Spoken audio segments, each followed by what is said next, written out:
하나님의 뜻으로 말미암아 그리스도 예수의 사도된 바울과 형제 디모데는 고린도에 있는 하나님의 교회와 또 온 아가야에 있는 모든 성도에게 하나님 우리 아버지와 주 예수 그리스도로부터 은혜와 평강이 있기를 원하노라. 찬송하리로다. 그는 우리 주 예수 그리스도의 하나님이시요 자비의 아버지시요 모든 위로의 하나님이시며 우리의 모든 환난 중에서 우리를 위로하사 우리로 하여금 하나님께 받는 위로로서 모든 환난 중에 있는 자들을 능히 위로하게 하시는 이시로다. 그리스도의 고난이 우리에게 넘친 것 같이 우리가 받는 위로도 그리스도로 말미암아 넘치는도다.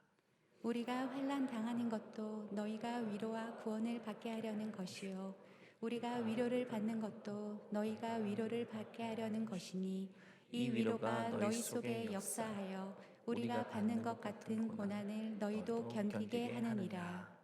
너희를 위한 우리의 소망이 견고함은 너희가 고난에 참여한 자가 된 것 같이 위로에도 그러할 줄 알미라. 형제들아 우리가 아시아에서 당한 환난을 너희가 모르기를 원하지 아니하노니 힘에 겹도록 심한 고난을 당하여 살 소망까지 끊어지고 같이 읽겠습니다. 우리는 우리 자신이 사형 선고를 받은 줄 알았으니 이는 우리로 자기를 의지하지 말고 오직 죽은 자를 다시 살리시는 하나님만 의지하게 하심이라. 아멘. 성경에 가장 많이 등장하는 명령이 무엇일까요? 성경에서 가장 강조하는 게 사랑이니까 서로 사랑하라는 명령이 가장 많이 등장할까요? 근데 아닙니다. 그것보다 훨씬 더 많이 등장하는 명령이요, 두려워하지 말라라는 명령입니다. 365회 이상 등장합니다. 그만큼 사람은 인생에 있어서 두려움을 완전히 떨쳐버린 채 살아가기 쉽지 않다는 것을 우리에게 이야기해주고 있는 것이죠. 왜 우리는 두렵지 않은, 완전한 두려움에서 자유할 수 없는 그런 인생을 살게 되는 것일까요? 여러 가지 이유가 있습니다. 첫 번째는 바로 죄 때문입니다. 하나님에게서 분리된 죄 때문이죠. 인간은 하나님과 떨어질 수 없는 존재입니다. 절대로 독립적인 존재로 하나님이 우리를 창조하신 게 아닙니다. 하나님을 절대 의존하는 존재로 만드셨어요. 마치 갓난아기가 엄마의 품과 도살핌이 없이는 절대로 혼자서 살아갈 수 없는 것처럼 말이죠. 그런데 갓 응애응애하는 아기가 엄마가 보이지 않고 엄마가 잡히지도 않음에도 불구하고 울지 않아요. 보통 그런 아기는요, 대성통곡하며 울잖아요. 엄마가 안 보이면. 그런데 그 아이가 울지 않아요. 건강한 아기가 아니죠. 야, 독립적인 아기다 이렇게 칭찬하지 않죠. 문제가 있구나. 문제가 있구나. 그런데 지금 세상은 하나님과 분리되어 있잖아요. 세상이 하나님을 떠났잖아요. 그럼에도 불구하고 세상은 지금 울지 않고 있습니다. 울지 않고 있어요. 울지 않는 것이 문제입니다. 문제가 없다고 스스로 생각하고 있는 것이 문제인 것입니다. 하지만 하나님을 떠났기 때문에 내적으로 증상을 겪고 있죠. 그게 바로 두려움, 염려라는 증상입니다. 불안해하는 증상입니다. 괜찮아 보이지만 결코 괜찮지 않은 것입니다.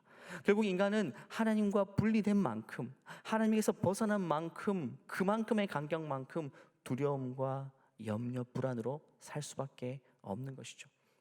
두려움의 또 한 가지 이유는 인간의 실존 때문인데요, 인간의 어쩔 수 없는 한계 때문입니다. 우리는 완전하지 않습니다. 그걸 인정해야 됩니다. 현재와 미래를 우리 스스로 마음대로 설계할 수 없어요.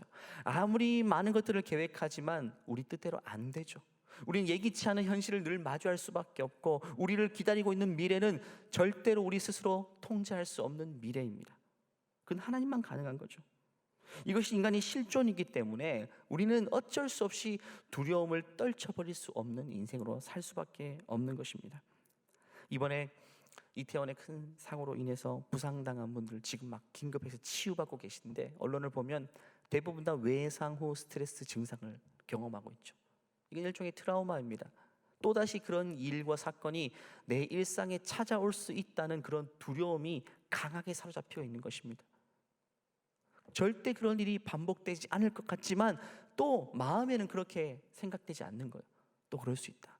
엘리베이터만 타면 또 불안하고, 사람들이 좀 모인 곳이면 또 불안해서 가지 못하는 그런 증상들이 생길 수밖에 없다는 것입니다. 오늘 본문이 되는 고린도후서의 배경이 지금 이와 같습니다. 외상후 스트레스를 겪을 수밖에 없는 사람들이 지금 고린도 교회 성도들입니다. 왜냐하면 예수 믿는다는 이유로 엄청나게 핍박받고 있거든요. 사랑하는 동료들이 끌려가서 죽임을 당합니다. 오늘 헤어지고 오늘 밤에 다시 만날지 보장받지 못합니다. AD 64년경부터 네로 황제 때부터 본격적인 핍박이 시작됐지만 그 몇 년 전에 기록한 글이지만 그때도 여전히 기독교 초기부터 핍박은 늘 함께했습니다. 트라우마가 있는 거예요. 누가 들이닥쳐서 우리 집에 들어와서 우리를 붙잡아 갈지 늘 불안과 염려가 엄습한 상황을 살고 있습니다. 그런 그들에게 오늘 사도 바울은 고린도후서 맨 첫 장부터 이렇게 말하고 있죠.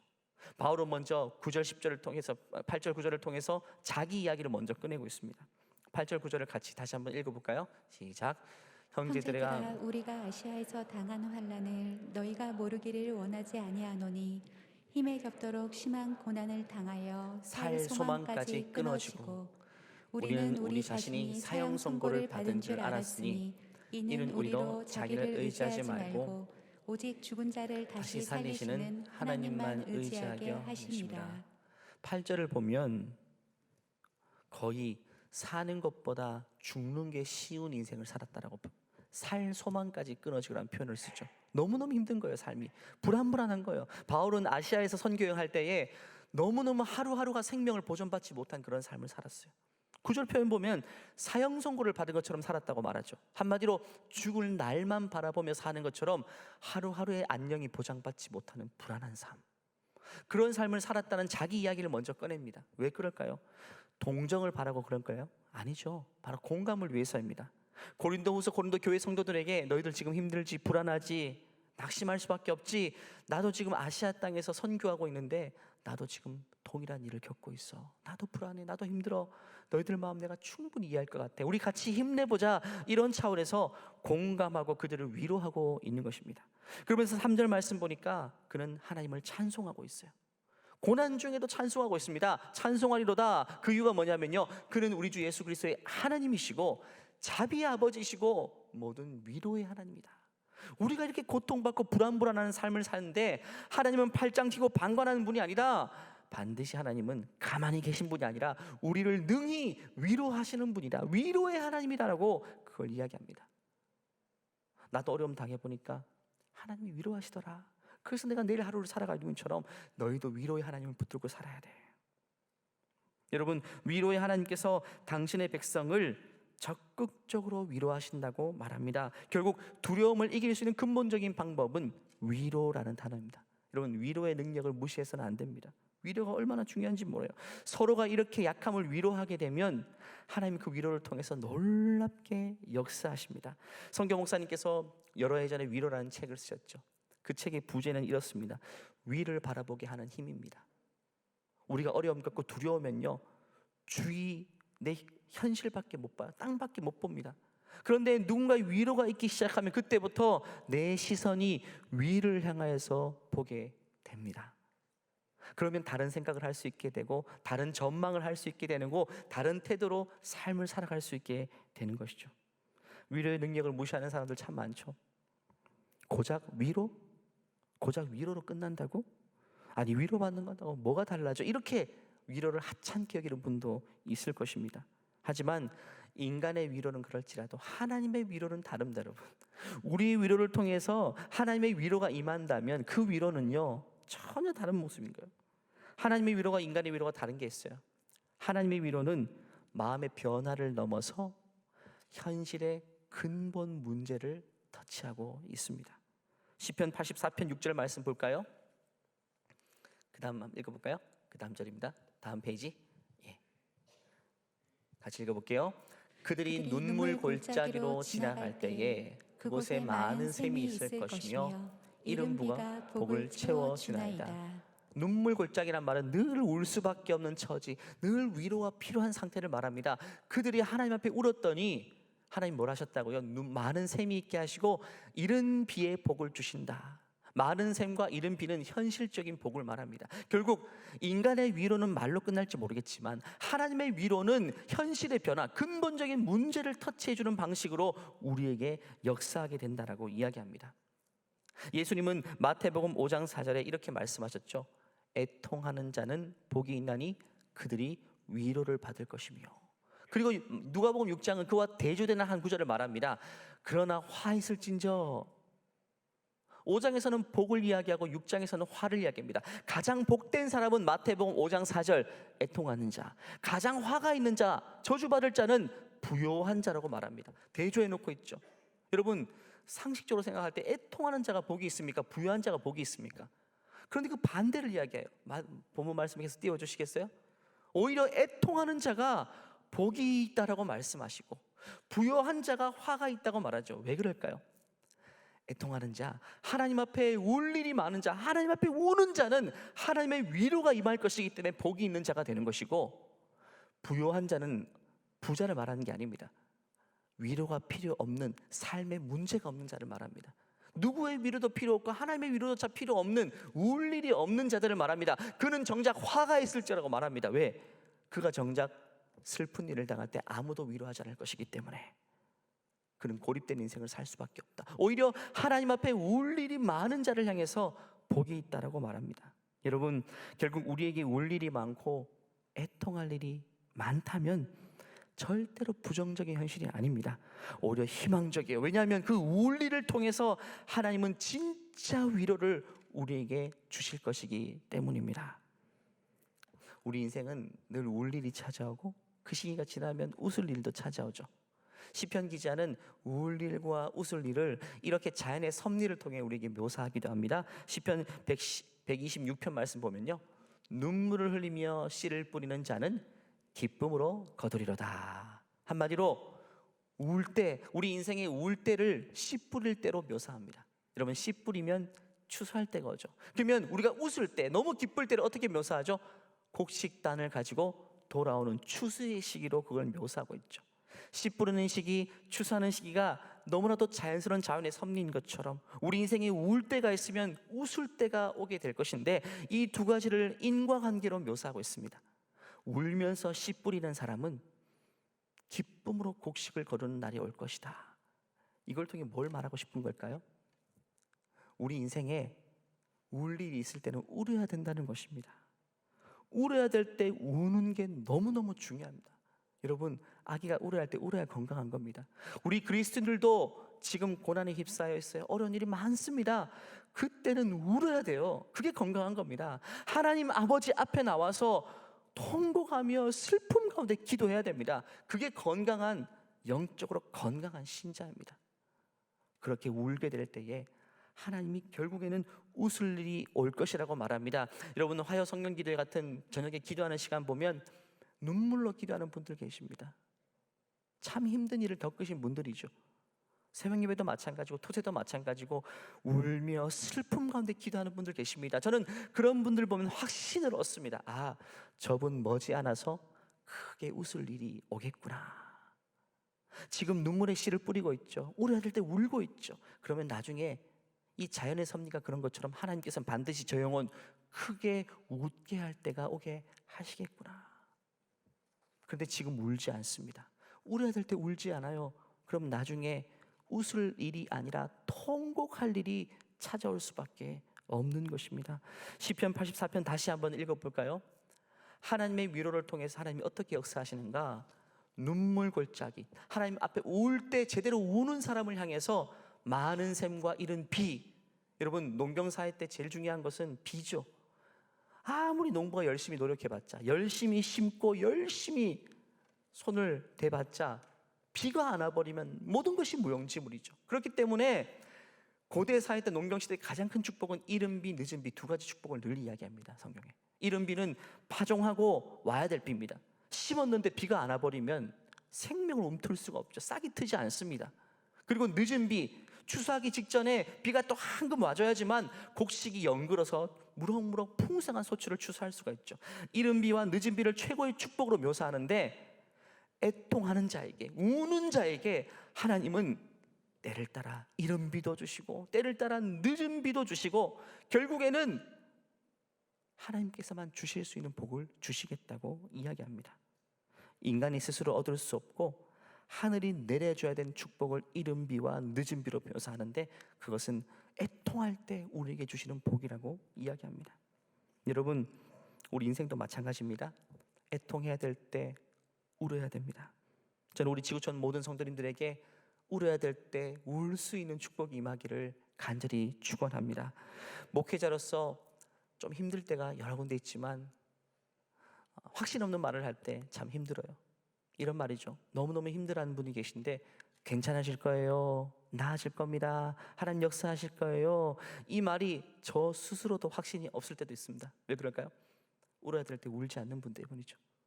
지금 제가 보기에 울어야 돼요. 지금 이런 상황들을 통해 애통하며 기도하면 하나님이 추수의 기쁨을 줄 텐데 울지 않고 힘들어만 합니다. 그리고 자꾸 다른 걸로 풀려요. 다른 걸로 풀려야 합니다. 울지 않아요. 그러면 제가 나아질 거예요, 괜찮아질 거예요, 이 말이 제 안에도 확신이 없어요.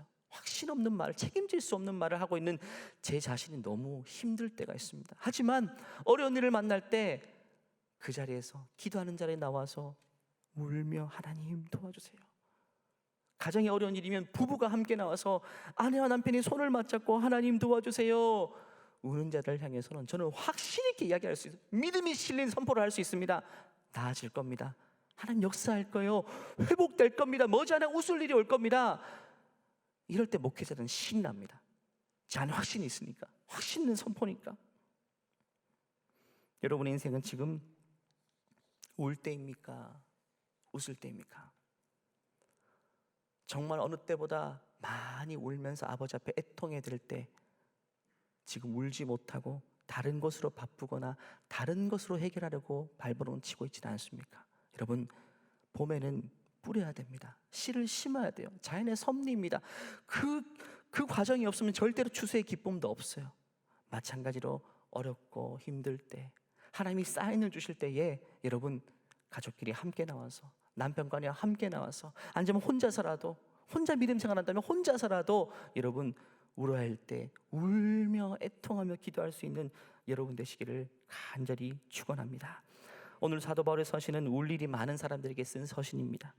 울어야 될 때 잘 우는 고린도 성도들에게 쓴 글입니다. 그래서 지금 바울은 확신 있게 말하고 있는 겁니다. 하나님의 위로가 임한 자에게 두 가지 축복이 있다고 오늘 본문은 말하는데요. 먼저 4절의 축복을 한번 볼까요? 같이 읽겠습니다. 4절입니다. 시작. 우리의 모든 환난 중에서 우리를 위로하사 우리로 하여금 하나님께 받는 위로로서 모든 환난 중에 있는 자들을 능히 위로하게 하시는 이시로다.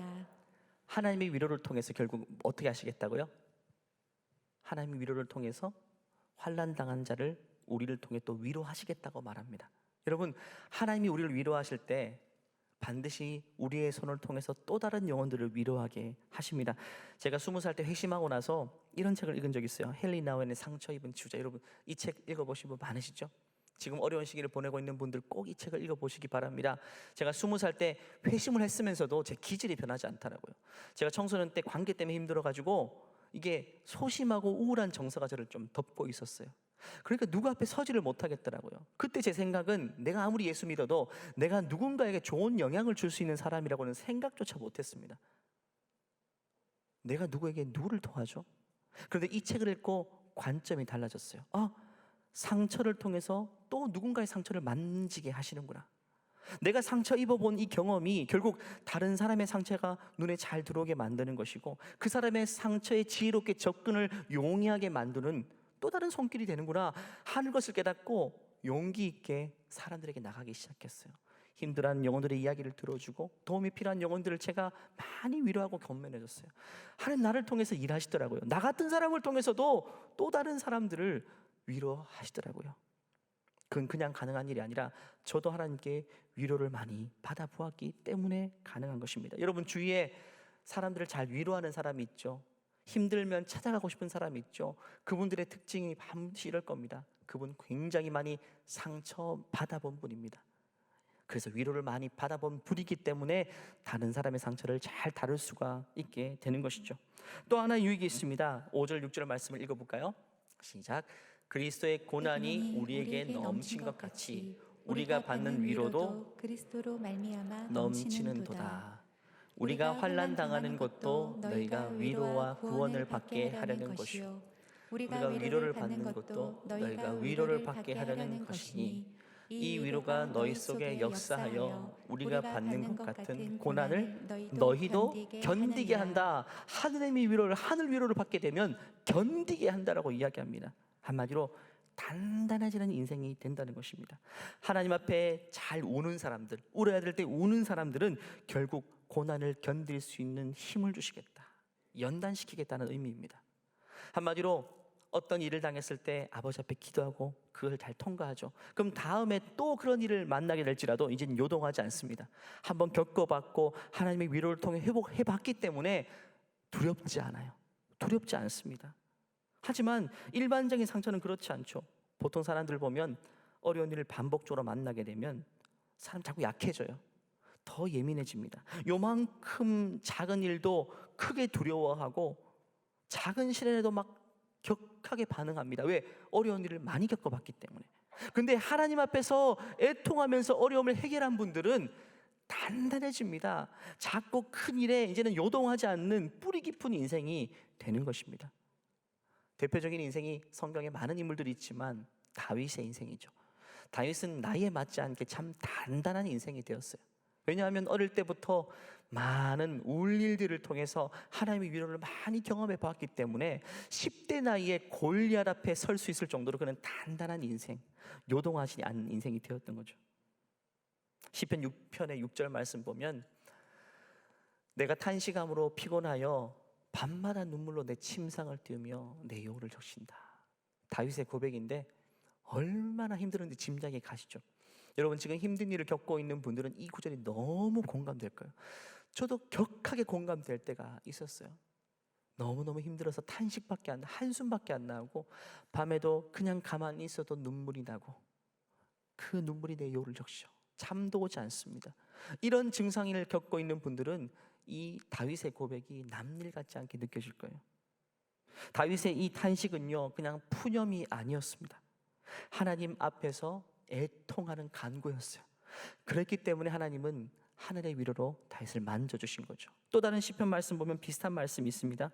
여호와여 나의 기도를 들으시며 나의 부르짖음에 귀를 기울이셔서 다윗이 애통하면서 기도하는 겁니다. 내가 눈물을 흘릴 때에 잠잠하지 마소서. 나는 주와 함께 있는 나그네이며 나의 모든 조상들처럼 떠도나이다. 다윗이 지금 도망자 신세입니다. 집이 없어요. 길바닥에 자야 되고 도망다니며 동굴에 자야 됩니다. 머리 들 곳이 없어요. 그때 자기 신세를 한탄한 곳으로 끝나지 않고 이때가 내가 울어야 될 때이구나 하고 하나님 아버지 앞에 애통하면서 지금 파종의 씨앗을 계속 뿌렸던 것입니다. 결국 그것을 통해서 하나님의 위로가 임하고 그의 인생은 추수의 기쁨을 누리게 되었습니다. 여러분의 인생은 지금 어떻습니까? 이 다윗의 고백이 공감이 될 정도로 눈물로 침상을 적시는 세월을 하루하루 보내고 계신 분도 있을 겁니다. 아니면 이 모든 과정들을 통과하고 이제는 살만한 분도 있으실 것입니다. 하지만 여러분 기억하십시오. 울어야 될 때 울어야지 건강한 것입니다. 저도 최근에 울어야 될 일이 참 많았어요. 마음이 많이 힘들고 어려운 시기를 최근에 지내면서 이런 시기를 조금 그래도 견딜만 했습니다. 근데 지난주 주일날 그 이태원의 사고 소식을 듣고 주일날 교회 오면서 그 소식을 접하고 마음이 팍 무너지는 걸 경험했어요. 그때부터는 뭔가 털썩 주저앉더라고요. 그때부터는 에너지가 없어요. 힘이 없어요. 너무너무 힘들어요. 그때 보통 힘든 사람에게 왜 힘드냐고 물으면 그것만큼 어리석은 질문은 없습니다. 왜 힘든지 대답을 못 하겠어요. 그냥 힘든 건 힘든 거예요. 마음이 무너진 거예요. 그냥 배터리가 방전된 것처럼 그냥 움직이지를 못하겠어요. 마음이 움직이지 못하니까 이 손발도 그냥 묶인 것 같은 그런 때였어요. 여러분 이런 때 지내시는 분 많으시죠? 그때 너무너무 감사했던 것은 제 아내가 저를 지극히 위로해 줬어요. 주일 밤부터 월요일, 화요일 제 옆에 붙어서 계속 같이 있어 줬어요. 계속 위로해 주고. 해야 될 일도 굉장히 많을 때였고 논문도 준비하고 설교도 준비해야 되는데 아무것도 못 하겠는 거예요. 그냥 월요일도 화요일도 애들 학교 갈 때도 계속 누워 있었어요. 아내는 월요일 날 새벽 기도 가고 화요일 새벽 기도 갔다 와서 저를 위해 기도하고 또 옆에 있어주고, 화요일 날에는 우리 아이가 6학년, 3학년 두 아이가 학교 가기 전에 저에게 뽀뽀를 해주고 저에게 힘을 실어주고 가더라고요. 아내가 시킨 거겠죠. 학교 갈 때까지 누워 있으니까. 근데 도움이 많이 됐어요. 너무너무 도움이 됐어요. 근데 근본적인 해결책이 되지를 못했어요. 너무 고맙고 너무 푸근한데 그걸 통해 내가 뭔가 전환점이 되지는 않더라고요. 여전히 힘들고 일어나지 못하겠더라고요. 설명할 수가 없어요. 여러분 그럴 때 다 있지 않습니까? 그런데 목요일 날 제가 그냥 무거운 발걸음을 이끌고 새벽 예배 저기 뒤에 앉았는데 새벽 예배 때 그냥 잠잠히 제 마음을 토로했어요. 하나님 왜 그럴까요? 근데 하나님이 제 마음을 이렇게 만져주시더라고요. 위로의 음성을 들려주시고 내면의 변화가 찾아요. 짧은 시간인데 내면의 빛이 찾아오는 것처럼 그냥 내 생각이 달라지기 시작하고 내 태도가 달라지기 시작. 예배당 올 때하고 아침 7시 예배당 나갈 때 제 눈빛이 달라지더라고요. 세상이 다르게 보여. 걸을 수 있고 움직일 수 있겠더라고요. 그 길로 제가 가까운 스타벅스 가서 그 마음 그대로 지금 설교를 준비하고 지금 간증을 쓴 겁니다. 오늘 설교는요. 제가 경험해 본 것이기 때문에 설교를 준비할 때 하나님이 또 이런 마음 주셨어요. 네가 회복된 것은 결국 너의 아내 또 아이들의 위로 때문이라는 마음을 주셨어요. 아이들의 위로와 아내의 위로가 근본적인 해결책은 아니었지만 그 위로를 통해서 하나님의 위로가 임하게 된 것이죠. 그래서 저는 아내한테 너무 고마워서 바로 전화를 했어요. 사랑해 10번, 고마워 10번을 외치고 전화를 끊었습니다. 너무너무 고맙더라고요. 곁에 있어 주기만 한 그 아내의 모습. 여러분 위로는 그렇습니다. 사람이 사람을 어떻게 위로합니까? 다 연약한 존재이고 누가 누구에게 도움을 줘요? 우리 인생의 문제 스스로 하나 해결하지 못한 다 약한 존재들인데 누가 누구에게 도움을 줄 수 있겠어요? 다 약한데. 그런데 여러분 옆에 있어주고 그냥 작은 한마디로 위로해주고 우리는 그렇게 할 수밖에 없지만 그것을 통해 하나님의 위로가 임한다면 문제는 달라지게 되는 것입니다. 여러분 서로의 약함, 서로의 아픔 쟤 왜 저러지? 뭐가 힘들다고? 나는 저럴 때 괜찮았는데? 이렇게 문제의 원인, 아픔의 원인을 분석하려고 하지 말고 그냥 아프고 힘들어하다면 그냥 옆에 있어주고 위로해주면 돼요. 여러분 배우자는 괜찮습니까? 여러분 남편 지금 힘들어하지 않습니까? 내색하지 않는 남편들이 많죠. 하지만 눈치가 있잖아요. 힘들어한다. 그러면 적극적으로 옆에 붙어있고 위로해 주십시오. 아내들도 마찬가지입니다. 유독 자녀를 양육하고 직장생활하고 요즘 힘들어 보인다. 그러면 여러분 그 연약함을 만져주시고 위로해 주십시오. 아이들 눈빛만 봐도 알지 않습니까? 학교 가는 벌걸음이 어느 때보다 무겁게 느껴진다. 그러면 격려하시고 위로해 주시면 돼요. 우리가 하기까지는 거기까지지만 그것을 통해 하나님의 위로가 그 아이들 배우자를 찾아갈 겁니다. 그러면 그때부터 근본적인 회복과 변화가 있게 되는 것입니다. 우리가 위로될 사람들이 얼마나 많습니까? 수험생 자녀들 지금 너무 힘든 시기를 보내고 있죠. 가장 위로가 필요합니다. 홀로 계신 어르신, 우리 부모님들 삶에 무슨 낙이 있겠습니까? 편하게 거동도 못 하시고 음식도 편하게 못 드시는데 하지만 어느 때보다 위로가 필요한 우리 부모님들 전화로 찾아가서 격려해드리고 위로해드리는 것, 그것이 물론 그때뿐이겠지만 그 우리의 위로를 통해서 하나님이 반드시 찾아가셔서 위로하실 것입니다. 이태원에서 있었던 사고로 인해 수많은 분들이 감당할 수 없는 고통을 경험하게 되었어요. 우리가 해드릴 수 있는 게 뭐가 있겠어요? 우리가 찾아가서 위로해 주겠어요? 만날 수 없잖아요. 하지만 기도를 통해서 하나님 저들을 위로해 주세요 같은 마음으로 위로할 때에 하나님의 위로가 그 영혼들을 찾아가서 위로할 때에 그 유가족들의 마음의 근본적인 변화로 회복이 될 줄 믿습니다. 말씀을 마무리할까요? 다윗은 참 울 일이 많은 인생이었어요. 하지만 다른 사람들이 경험하지 못했던 하나님의 위로를 그 덕분에 많이 경험한 인생이었습니다. 사무엘상 21절 2절 말씀 보면 그의 인생이 어떤 인생인지를 이렇게 잘 묘사하고 있어요. 같이 읽어볼까요? 그러므로 다윗이 그곳을 떠나 아둘람 굴로 도망하매 그의 형제와 아버지의 온 집이 듣고 그리로 내려가서 그에게 이르렀고 환난당한 모든 자와 빚진 모든 자와 마음이 원통한 자가 다 그에게로 모였고 그는 그들의 우두머리가 되었는데 그와 함께한 자가 400명 가량이었더라. 다윗은 왕이 되기 전입니다. 도망 다니고 있었어요. 그와 함께 한다는 것은 함께 죽을 수 있는 위기에 처해지는 건데, 지금 1절 말씀 보니까 아둘람 굴, 동굴에 숨어있는 처지, 누구 하나 도울 수 없는 처지인데 몇 명이 모여들었다고요? 그 소식을 듣고 400명. 다윗이 저 동굴에 있어라는 소식이 전국에 퍼지게 되니까 400명의 사람들이 모이는데, 그 400명의 사람의 공통점이 뭐라고요? 환난당한 자, 빚진 자, 마음이 원통한 자. 그들의 공통점이 뭐죠? 뭐가 필요한 사람들이죠? 위로가 필요한 사람들이요. 다 위로가 필요한 사람들인데 갈 곳이 없어요. 근데 다윗이 동굴에 있다는 소식을 듣자 저기 먼 곳을 향해서 그들은 다 가게 됩니다. 2절 말씀 보니까 다윗은 그들의 우두머리가 되어 주었다. 그 우두머리가 어떤 의미일까요? 먹을 거 챙겨주고 문제를 해결해 주었다? 아닙니다. 다윗은 그런 능력 없어요. 자기 몸 하나 간수하지 못하는 처지입니다. 영적인 우두머리를 말하는 거겠죠. 그들을 위로해 주었다는 겁니다. 그가 어려움 당해봤기 때문에, 하나님의 위로를 경험해 봤기 때문에 그도 환난당한 자, 어려운 자, 우울증에 빠진 자들, 그 400명을 하나하나 다 위로해 줄 수가 있었던 것입니다.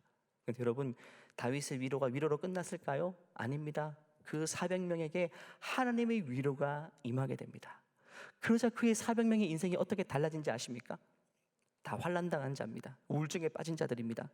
자기 인생 하나 건사하지 못하는 인생들이었지만 다윗이 몇 해 후에 왕이 되게 돼요. 왕이 되었을 때 그 400명이 회복된 상태로 이스라엘이라는 나라를 건국하게 되는, 장관의 자리도 장수의 자리도 모사의 자리에 든든하게 서서 나라를 함께 국정을 운영할 만한 위대한 사람으로 변화되게 되었다, 회복되게 되었다는 이 아름다운 놀라운 스토리인 것입니다. 여러분, 사람의 위로가 사람의 위로로 끝났을 때는 아무것도 아니지만 그 위로를 통해서 우리 하나님의 위로가 임한다면 이렇게 놀라운 회복이 있을 수 있다는 사실을 기억하시고, 여러분, 가장 가까이 있는 내 가족부터 챙기십시오. 먼저 위로가 필요한 사람을 위로하십시오. 그리고 마음속으로 하나님, 나의 위로를 통해 하나님의 위로를 나타내 주세요. 이 기도가 응답이 되어서 여러분 자녀, 여러분 배우자, 여러분 가족, 여러분 친구들을 하나님께서 삶의 현장 가운데 반드시 만나주시고 위로하실 줄 믿습니다. 함께 기도하시겠습니다. 이 시간 기도할 때에 우리의 위로가 필요한 영혼들을 떠올리며 기도하기를 원합니다. 이번에 큰 아픔을 당한 많은 이웃들이 있습니다. 이태원의 사고를 통해서 가족을 잃어버린, 정말 삶의 낙과 소망이 조금도 없는 영혼들, 완전히 무너진 영혼들, 낙심하고 좌절한 영혼들에게 하나님 찾아가 주시옵소서. 하늘 위로로 함께하여 주시옵소서. 절망의 구렁텅이에서 소망을 발견할 수 있도록 은혜를 베풀어 주시옵소서. 또 한 가지, 우리 가족들 가운데 여러분 배우자를 위해, 자녀를 위해, 여러분 홀로 계신 부모님들을 위해서 하나님 주님의 위로의 손길로 함께하여 주시옵소서. 합심해서 한번 주여 외치고 기도하시겠습니다. 주여 은혜를 베풀어 주시옵소서. 주여 찾아가 주시옵소서.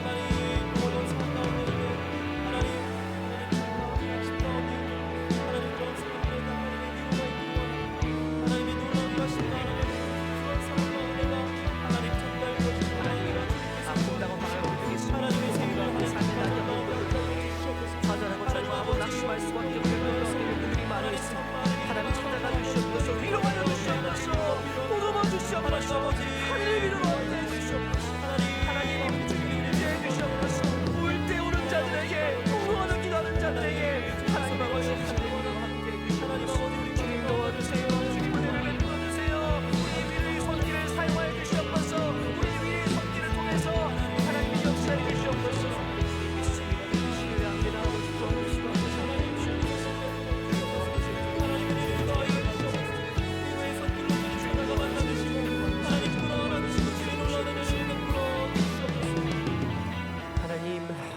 모두가 위로가 필요합니다. 하나님, 우리는 완전하지 않습니다. 두려움을 가지고 살 수밖에 없습니다. 하나님, 서로가 서로를 위로할 때 우리에게 하늘 위로를 내리워 주시옵소서. 울어야 될 때에, 통하며 기도할 때에 추수의 기쁨을 수확할 수 있는 하나님 아버지 내면의 변화가 우리에게 찾아오게 하여 주시옵소서. 하나님, 이번 참사를 통해서 고통당한 이웃이 참 많이 있습니다. 우리는 찾아가서 아무것도 할 수 없지만, 위로하며 기도할 수밖에 없지만, 이 기도를 통해 하나님이 개개인의 영혼을, 가정을 찾아가셔서 하늘 위로로 보듬어 주시옵소서. 주님께 감사하며 거룩하신 예수님의 이름으로 기도하옵나이다. 아멘. 우리를 한결같이 위로하시는 하나님께 모든 영광과 박수 올려드립니다. 주님은 우리를 위로하시는 분입니다. 그 하나님의 위로를 경험하시는 여러분 되시기를 바랍니다. 다 같이 나셔서 이 찬송의 고백으로 예배를 마치겠습니다. 괴로울 때 주님의 얼굴 보라, 평화의 주님 바라보아라. 세상에서 시달린 친구들아, 위로의 주님 바라보아라. 눈을 들어 주를 보라, 눈을 들어 주를 보라. 내 모든 염려 주께 맡겨라. 슬플 때에 주님의 얼굴 보라. 사랑의 주님 안식 주리라. 힘이 없고 연약한, 힘이 없고 내 마음 연약할 때 능력의 주님 바라보아라. 주의 이름 부르는 모든 자는 힘 주시고 늘 지켜주시리. 아멘.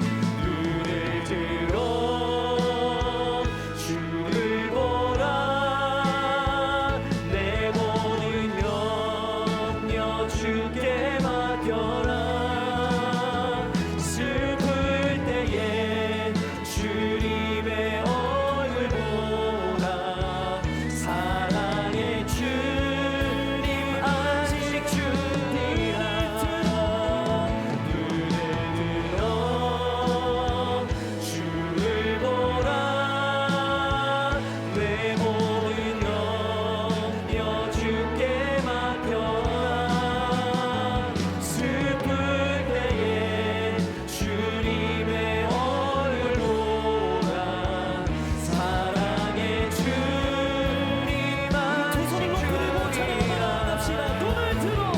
눈을 들어 주를 보라. 내 모든 염려 주께 맡겨라. 슬플 때에 주님의 얼굴 보라. 사랑의 주님 안식 주리라. 우리에게 참된 위로를 주시는 주님께 모든 영광의 박수 올려드립니다. 주님께 통하며 나가시기 바랍니다. 주님의 위로를 경험하시기 바랍니다. 주님, 이제는 우리 주 예수 그리스도의 은혜와 하나님의 무한하신 사랑과 우리 안에 내주하시는 성령의 역사가 이제는 울릴 앞에 통하며 주님 앞에 나가기를 소원하는 모든 하나님의 자녀들 머리 위에, 또 하나님 특별히 시리에 빠지고 위로가 필요한 자들에게 위로의 손길을 내밀기를 소원하는 하나님의 자녀들의 삶 가운데에 이제로부터 영원토록 함께 계시기를 간절히 축원하옵나이다. 아멘.